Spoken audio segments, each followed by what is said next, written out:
Assalamu alaikum. N'hésite pas à liker cette vidéo et de vous abonner pour aider cette chaîne à partager la voie de la vérité. Merci.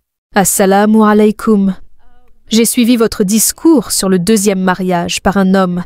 Les hommes aiment beaucoup avoir plus d'un mariage. Et l'islam le leur permet, même pour cela.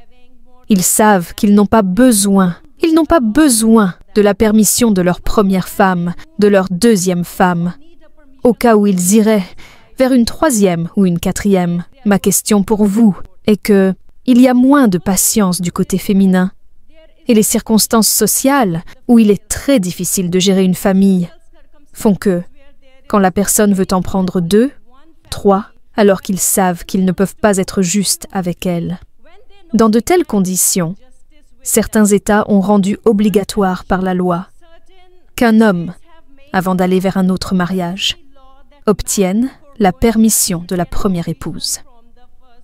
Néanmoins, dites-vous qu'en évitant les circonstances sociales ou la corruption des relations où l'homme renie le plus souvent la deuxième ou la troisième épouse, ou les divorces juste à cause des pressions sociales ou familiales par la suite, dites-vous toujours qu'ils n'ont pas besoin d'une permission, ou s'ils le font, dans de telles circonstances, de telles lois de l'État doivent-elles être suivies religieusement ou non? La sœur a posé la question que la plupart des hommes aiment avoir une deuxième épouse. Elle a fait un sondage, je pense, hein? J'en suis victime.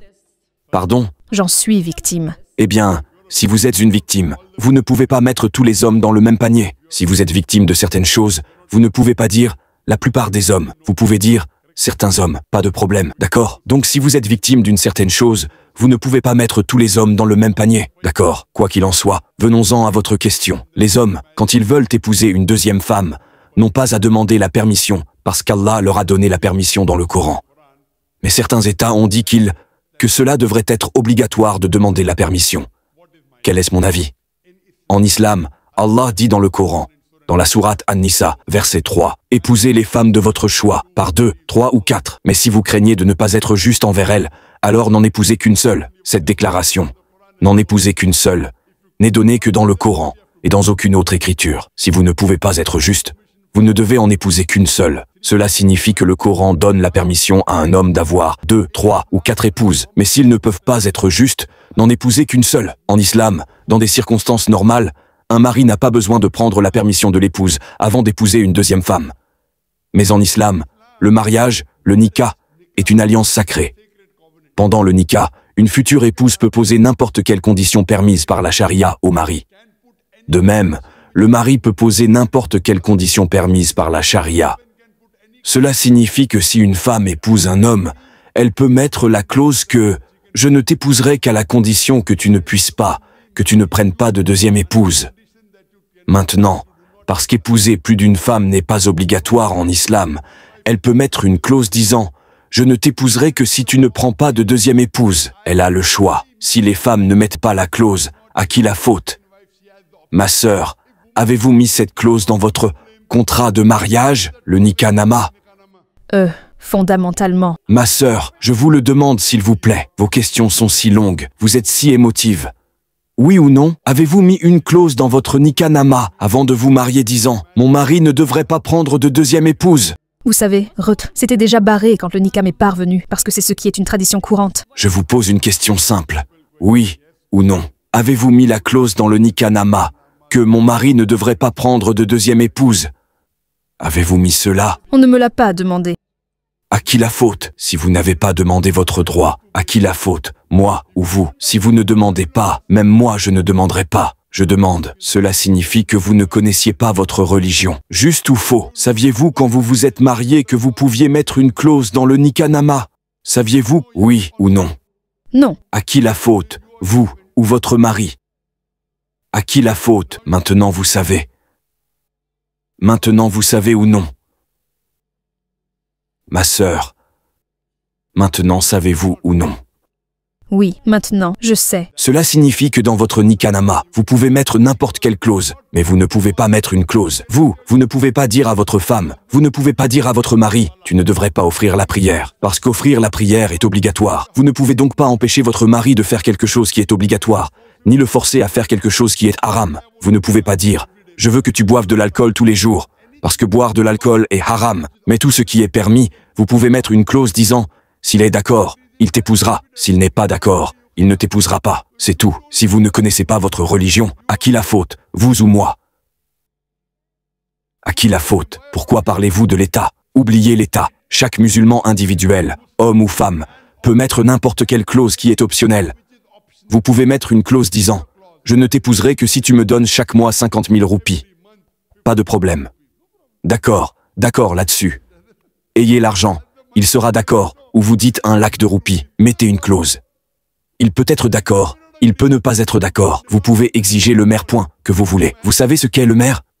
Quelle mère avez-vous fixé, ma sœur? Mais s'ils Ma promettent sœur, un maire, quelle mère? et après, Voyez, ils ne leur donnent pas. je vous pose une question. Quel est votre... D'où venez-vous? Vous dites, je m'appelle un tel. Quel était le maire dans votre mariage? Un lac? Ça ne vaut rien. Alors pourquoi avez-vous accepté cet homme? Ça ne vaut rien du tout. À qui la faute? Vous ou moi?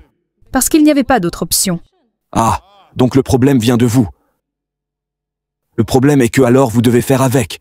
S'il n'y a pas d'autre option, cela signifie que ce n'est pas le meilleur choix. Voyez, ma sœur, l'islam a diverses options et variétés. Le problème est que les musulmans et les hommes ne connaissent pas eux-mêmes leur religion.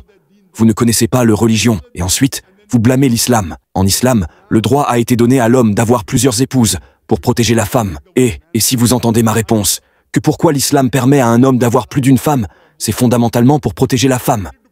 Si chaque homme épouse une femme, alors les femmes ne seront pas protégées dans ce monde. Parce qu'aujourd'hui, ma sœur, il y a plus de femmes dans le monde que d'hommes. Le savez-vous?